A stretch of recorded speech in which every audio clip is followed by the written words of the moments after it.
Ahora les voy a hablar sobre Wittgenstein y la filosofía analítica. Y por eso les recomiendo, de veras, esto no lo van a entender estando sobrios.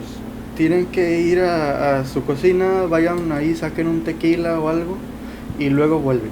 Porque si no, se van a aburrir, no van a entender nada. O sea, no van a entender nada estando sobrios, tampoco borrachos, pero de perdida se van a entretener más. Lo chilo de esto comenzó todo con el Frege. Frege era un matemático que se preocupó por los fundamentos de las matemáticas y entonces comenzó a crear un lenguaje que era como las matemáticas pero diseñado para calcular cualquier clase de argumentos si son verdaderos o falsos. Después siguió Russell. Russell escribió unos libros por aquí así de gruesos para probar que 1 más 1 es 2. Y, y luego iban a publicar otro volumen, pero se cansaron ya. Y pues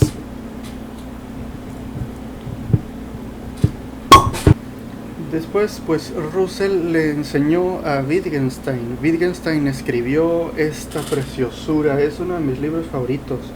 Se llama Tractatus Logico-Philosophicus. Si me preguntan, ¿le entiendes? Pues no. Decir que le entiende uno a esto es apuntar demasiado alto. Lo interpreto, pero así que yo diga, ay, ¿le entiendo? No, no le entiendo. El Tractatus es uno de los más... es el más importante del siglo pasado y a mí me gusta mucho. De veras, este libro me gusta tanto que me he puesto como reto con lo del practicar el arte de la memoria, memorizármelo entero, así palabra por palabra. Hasta ahorita ya voy así.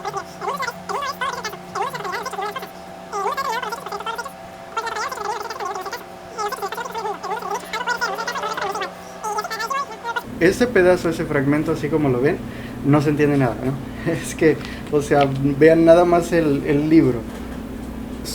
Todo esto son comentarios. Estos pedacitos es el texto del libro, o sea, es más comentario que el texto real del libro, porque si lo leen sin comentarios no le van a entender nada. Y aún con comentarios no se entiende nada. Por eso les digo, de veras, si no sacan algo como esto, se van a aburrir, no van a entender nada. Así que pues lo primero que hay que hacer es enseñarles esto de lógica un poco para que sepan más o menos cómo va el asunto. Así que miren, las proposiciones, ¿no? El lenguaje tiene varias cláusulas. Tiene, por ejemplo, la cláusula imperativa, que es dar órdenes.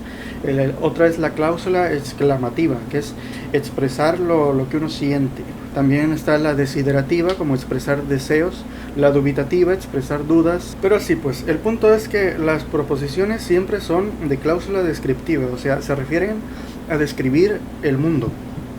Entonces aquí entra el detalle de el conflicto entre el lenguaje y el mundo. ¿En qué coincide el mundo y el lenguaje?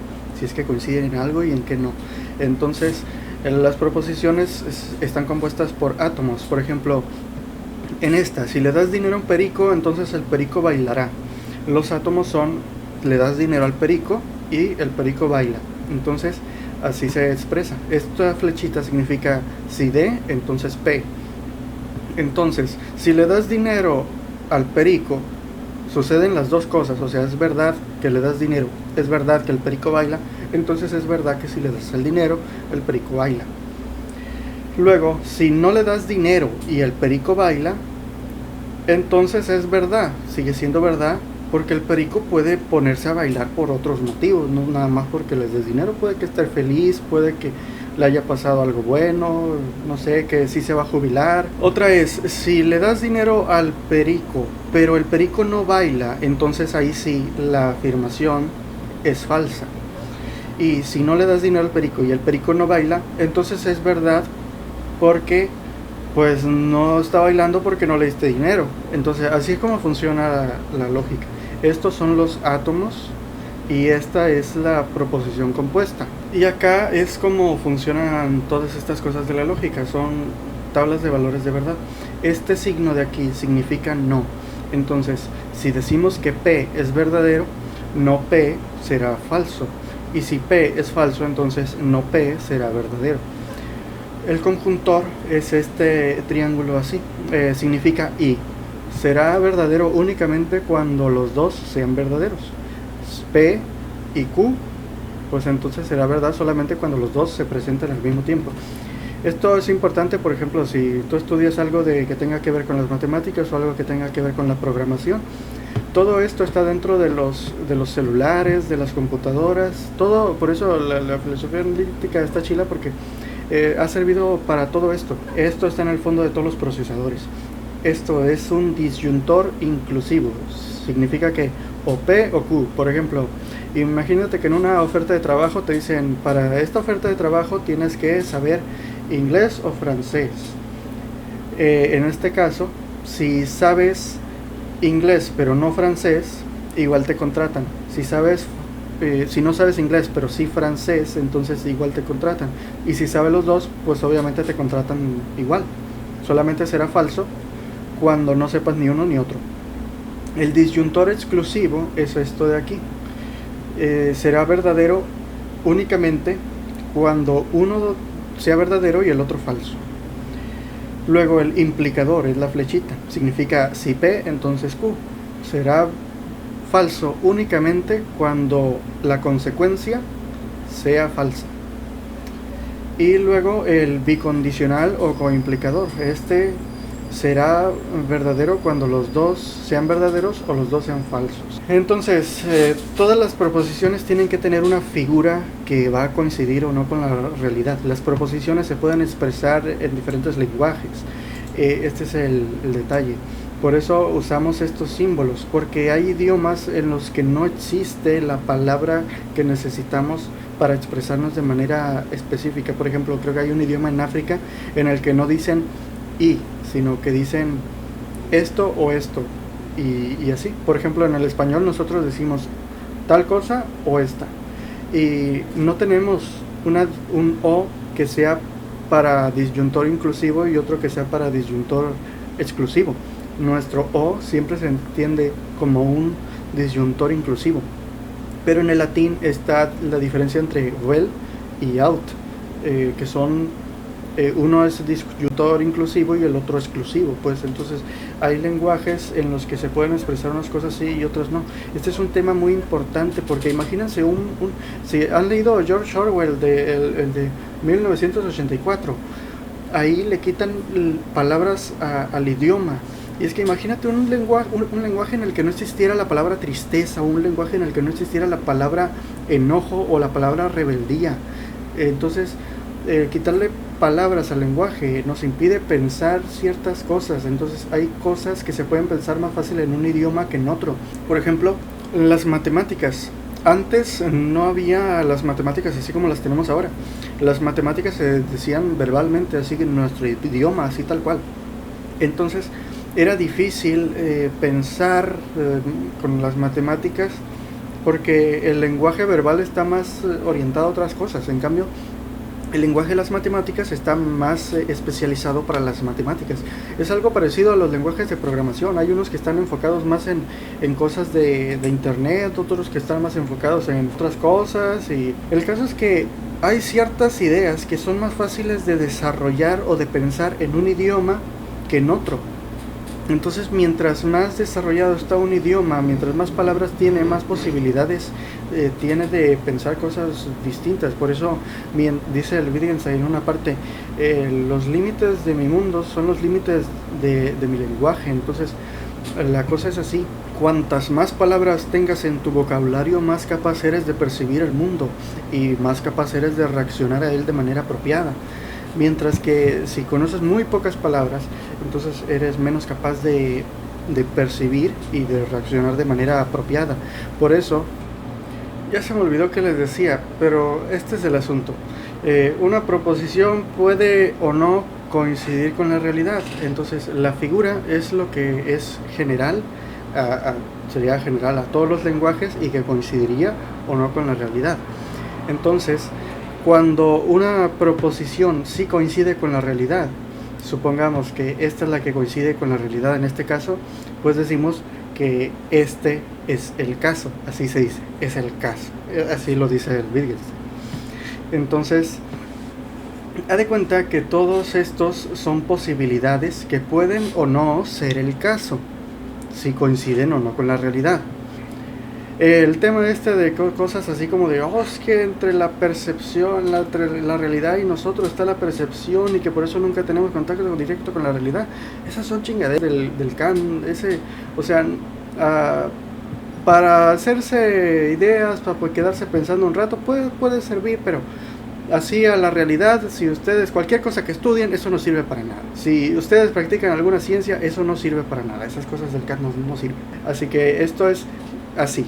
¿Coincide o no con la realidad? Si sí coincide, es el caso. Si no coincide, entonces no es el caso. Hay unas cosas que se llaman contradicciones. Es cuando al hacer una tabla de valores de verdad, todo da en un resultado falso, siempre da falso. Por ejemplo, estaba escribiendo un texto para un amigo, pues, para decirle mi opinión sobre una cosa, y pues hice la tabla de valores de verdad sobre el argumento del Nietzsche. Lo puse en un video sobre el Nietzsche, ahí lo pueden ver.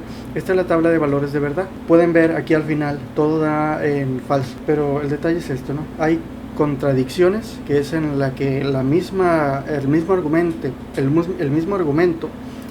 da por resultado que siempre es falso. Eso es una contradicción. Pero también hay tautologías. Las tautologías son argumentos que siempre dan por resultado ser verdaderos. Por ejemplo, podríamos hacer una tautología con algo parecido a, así como todos los solteros son no casados y todos los no casados son solteros. Argumentos que podemos extender y siempre van a ser verdaderos, y lo que encontramos con esos, aunque siempre dan verdadero, no significa que sean buenos argumentos, sino lo que significa es que no dicen nada sobre la realidad. Todo se queda en el argumento flotando así, no toca la realidad en ningún momento. Entonces a esto nos referimos con la figura, la parte de una proposición que puede o no concordar con la realidad. Además, hay otra cosa que en la semántica, es una rama de la lingüística, se trata del significado de las palabras. Entonces hay una parte que le decimos mundos posibles. Por ejemplo, en la proposición atómica, un perico baila en la ciudad, hay un montón de mundos posibles diferentes en los que puede ser verdadero que un perico baile en la ciudad. Por ejemplo, un perico es macho, es color verde y baila en Culiacán. Es una ciudad, es un perico, es verdad, entonces ya está. Luego hay otro mundo posible en el que el perico es hembra, es de color azul y baila en Mochis. Entonces es una ciudad, es un perico, pues es verdad. Entonces es verdad que un perico baila en la ciudad. Así que esta afirmación va a ser verdadera para todos los mundos posibles en los que se den estas condiciones, que sea un perico y que baile en la ciudad. Pero también hay mundos posibles que pueden ser de verdad muy diferentes. Por ejemplo, que puede ser un perico de verdad, un perico real bailando en la ciudad, y un perico, o sea, una persona disfrazada de perico bailando en la ciudad. Por ejemplo, si yo les digo, aquí hay un perrito, pues sí, hay un perrito, ¿no? Hay un perrito, pero pues no es un perro real. Pero si yo les digo, hay un perrito ahí, pues es verdad, va a coincidir con la realidad, que sí, se ve un perrito ahí. Haz de cuenta que todas las proposiciones, la figura, es como una sombra. Por ejemplo, hay un perro ahí, en la sombra sí hay un perro, pero lo que hay acá es un gato. Haz de cuenta que la figura es una parte del lenguaje que coincide con la realidad, pero no necesariamente tiene que ser así que digamos, uy, cómo coincide, ¿no? Porque pues es como esto, el perico, pues hay un perico ahí, aunque sea una persona disfrazada de perico. Aquí hay un perro, pero también hay un gato, entonces es un gato, pero también es un perro. Entonces, y luego acá hay un tambo con cara, pues así. Las proposiciones, la figura de las proposiciones, se da cuenta que es como una sombra. Una sombra puede coincidir con muchas figuras diferentes. Por ejemplo, esto parece un arma, pero en realidad es un Gatorade. Da de cuenta que es la figura, y este es un mundo posible. Otro mundo posible es en el que sí trae un arma de verdad. Otro mundo posible es todos los diferentes tipos de armas que pudieran proyectar esta misma sombra. Si hasta aquí te has estado aburriendo es porque no me hiciste caso. Tienes que ir a tu cocina, sacar algo y así, porque si no es que... no. Ahora miren, Wittgenstein tiene varios conceptos que si los checan así nomás, se van a quedar así como de qué está hablando. Pues miren, por ejemplo, habla de cosas y estados de cosas. Una cosa, pues es una cosa, un objeto simple, dice él. El detalle es que nunca da ejemplos él de qué es una cosa. Así que lo que uno se puede imaginar es que se trata de las partículas fundamentales del universo, las más pequeñas de todas. Como se trata de algo de lógica y no algo de física, entonces una cosa puede ser un objeto cualquiera. El detalle es que cuando ponemos atención en ese objeto en específico, siempre vamos a ver que está compuesto de partes distintas. Así que todas las cosas, si le ponemos atención, se van a convertir en estados de cosas. Y luego a esta misma cosa, si nos centramos solo en este pedazo, vamos a notar que también es un estado de cosas, tiene partes distintas. Y si nos centramos en una sola de estas partes, vamos a ver que también es un estado de cosas, y así hasta llegar hasta las más pequeñas. Es algo que ya estaba en Lucrecio, sobre la naturaleza de las cosas. También es algo que yo le hallo mucho semejanza a Giordano Bruno, a esto de la potencia y el acto, también cosa que creo que ya estaba con Aristóteles, y varias otras que ya estaban con René Descartes. Por ejemplo, hay un pedazo que dice acá: es esencial a las cosas el que puedan ser parte constituyente de un estado de cosas. También, del mismo modo que no podemos en modo alguno pensar objetos espaciales fuera del espacio, ni temporales fuera del tiempo, tampoco podemos pensar ningún objeto fuera de la posibilidad de su combinación con otros objetos. Eso significa que en el fondo, en todas las cosas, las más simples de todas, está en ellas ya la posibilidad de combinarse con otras para formar otras cosas. Y eso, a último grado, significa que en todas las cosas, las más simples, las más pequeñas, está en ellas ya la potencia de combinarse y formar otras más complejas como nosotros. O sea, en todas las cosas, las más simples, ya estaba predicho la posibilidad de que nosotros llegáramos a existir. En todas, en las más pequeñas. Eso es algo parecido a lo de Giordano Bruno, que, o sea, la muerte es volver a la potencia. Entonces, igual que volvemos a la potencia, podemos salir de la potencia al acto otra vez. O sea, el acto es las cosas que ya están sucediendo en este momento, y la potencia son las que pueden llegar a suceder.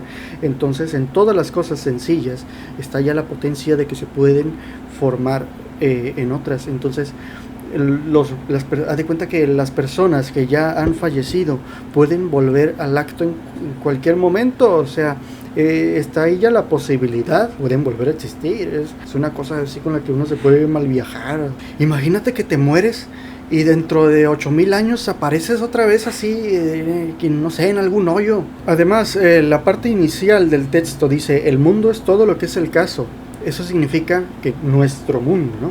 La palabra mundo también es una cosa complicada porque, o sea, Wittgenstein trataba de hablar de manera lo más directa posible, refiriéndose siempre a objetos específicos. Mundus es la manera en que traducían al latín el griego cosmos. Entonces, al decir mundo, cosmos significa orden, entonces mundo no se refiere exactamente a nuestro planeta, cualquier orden de cosas. Entonces, el mundo es la totalidad de los hechos, no de las cosas. O sea, el mundo es la totalidad de las combinaciones de las cosas. Entonces, así como nuestro mundo existe, pueden existir muchísimos mundos diferentes en los que haya cosas completamente distintas. O sea, nosotros podríamos estar viviendo en muchos mundos diferentes al mismo tiempo. No podemos pensar nada ilógico. Si lo hiciéramos, tendríamos que pensar ilógicamente. Podemos, es cierto, representar espacialmente un estado de cosas que contraviniese las leyes de la física, pero no uno que contraviniese las leyes de la geometría. Eso es algo que también decía René Descartes. Aún si un genio maligno me engañara, igual que un pintor puede crear figuras fantásticas, ilusiones que no existen en verdad, el pintor no puede inventar colores nuevos, no puede crear un triángulo de 4 lados o un triángulo de 2 lados o cosas así. Entonces, hay algo en el fondo de todas las cosas que, aunque sea un engaño, siempre va a ser algo coherente. O sea, la realidad debe tener alguna clase de fundamento, y ese fundamento se puede hallar en la geometría. Por eso Platón tenía en su academia, en la entrada: no entra aquí el que no sepa geometría, porque era la única cosa en la que podemos estar seguros de que es verdad. Y esto de que no podemos pensar nada ilógico, a mí me gusta, porque significa que no existe lo irracional, no existe lo ilógico. Todas las cosas que pensamos o que sentimos son lógicas. El detalle es que a veces no las investigamos bien. Por ejemplo, cosas así como la epilepsia o algún trastorno neurológico, alguna alucinación, cosas psicodélicas, aunque no se puedan explicar de manera correcta, de manera con la psicología, sí se podrían explicar con la neurología. Y de ahí saco yo que si alguien dice que una cosa es irracional, es porque no la está investigando bien, o quizás porque ni siquiera la quiere investigar. Y esta es una de las chilas. El Wittgenstein creyó que había resuelto todos los problemas filosóficos con este libro, y dice así, miren: la mayor parte de las proposiciones y preguntas que se han escrito sobre asuntos filosóficos no son falsas, sino sin sentidos.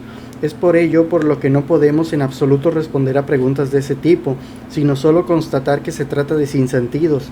La mayor parte de las preguntas y proposiciones de los filósofos surgen del hecho de que no entendemos la lógica de nuestro lenguaje, y no es sorprendente que los problemas más profundos no constituyan en realidad problema alguno. Y sobre los límites de mi lenguaje significan los límites de mi mundo. Está una cosa que decía Auguste Comte, el fundador de la sociología y del positivismo. Decía, si nosotros no tuviéramos el sentido de la vista, la astronomía no pudiera existir. Entonces, imagínense qué pasaría si tuviéramos otros sentidos. Pudiéramos saber de otras cosas. Imagínense, pudiéramos fundar una ciencia completamente nueva, solamente por tener un sentido que no tenemos en nuestro cuerpo, así nada más. Así como hay pensamientos que son más fáciles de pensar en un idioma que en otro, son cosas más fáciles de expresar en un idioma que en otro, es algo así como mover las manos. Si se imaginan, si no tuviéramos manos, o sea, los delfines no tienen manos. La única diferencia por la que nosotros tenemos todo lo que tenemos es porque tenemos manos y porque tenemos lenguaje.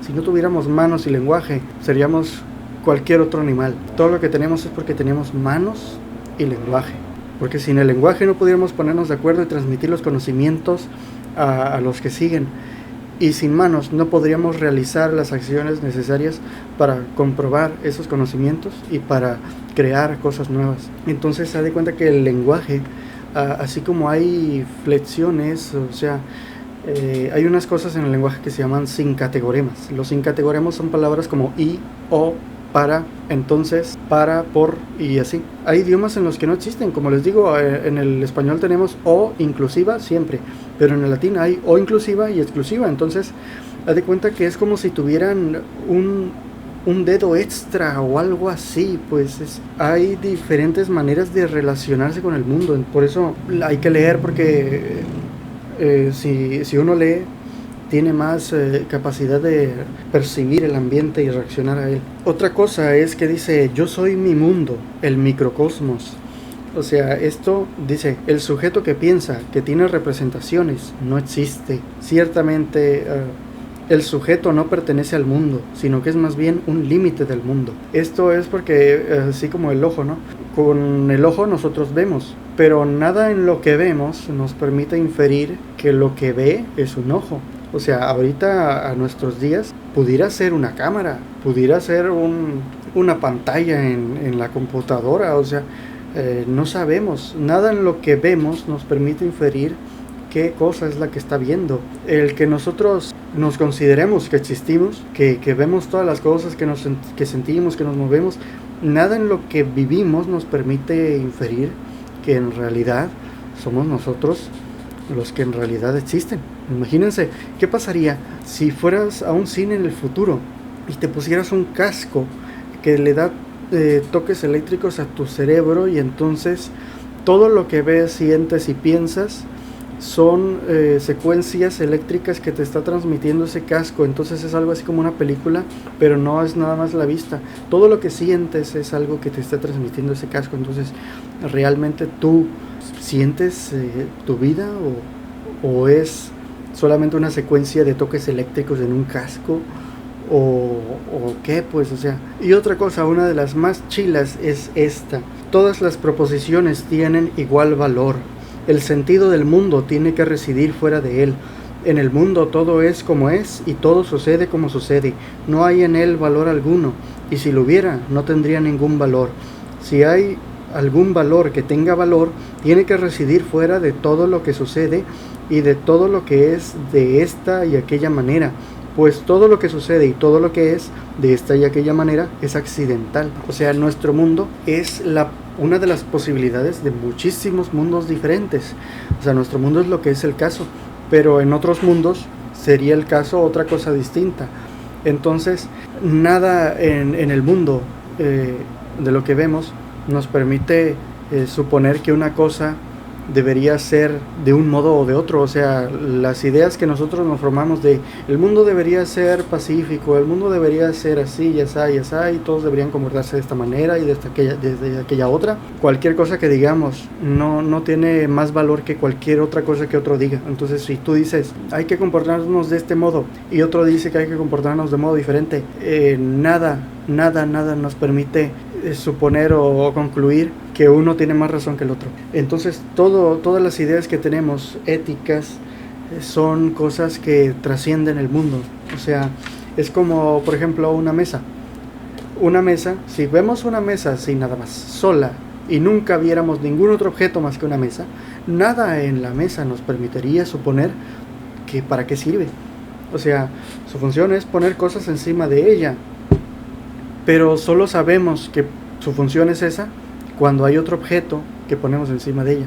Entonces, si en el mundo solamente existiera una mesa, en todo el universo, en todo el espacio estuviera una mesa vacía y fuera lo único con lo que hubiéramos tenido contacto en nuestra vida, nada nos permitiría suponer para qué sirve. Entonces, igual la vida, solamente el vivir esta vida y ya, no nos permite suponer de manera certera que nuestra vida tiene un propósito. Podemos inventarnos que tiene un propósito, pero cualquier otro sentido o propósito que le demos a nuestra vida no va a ser más valioso o más certero que cualquier otro que podamos haber elegido. Por eso dice, la ética es trascendental. Ética y estética son uno y lo mismo. El Wittgenstein hace una división entre lo que se puede decir y lo que se puede mostrar. Lo que se muestra no se puede decir, y lo que se dice, pues en ello ya está la figura, la cual se muestra. Entonces, es una división que él hace. Al final concluye, de lo que no se puede hablar hay que callar la boca.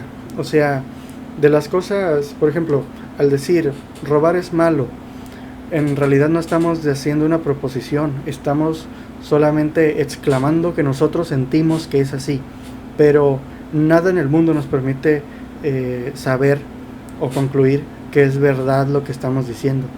Entonces, por eso proposiciones éticas no hay. Lo único que hay exclamaciones e imperativos, pero proposiciones éticas no hay. Por eso dice, de lo que no se puede hablar hay que callar la boca. Lo que yo le hallo de valor es que, por ejemplo, esta división entre lo que se puede mostrar y lo que se puede decir. Por ejemplo, los sentimientos no se pueden describir de manera muy exacta, pero si toco el piano y toco una canción triste, con eso muestro la tristeza, te la impongo, te hago sentir que la tristeza la tienes tú, eso, que tu corazón se ponga en el mismo ánimo que yo. Entonces, en lo que no se puede mostrar hay que callar la boca. Yo digo que en lo que no se puede mostrar hay que cantarlo, o hay que tocar un instrumento, hay que pintar, hay que hacer algo. Pero de que se puede hacer algo, se puede hacer algo, cuando menos mostrarlo.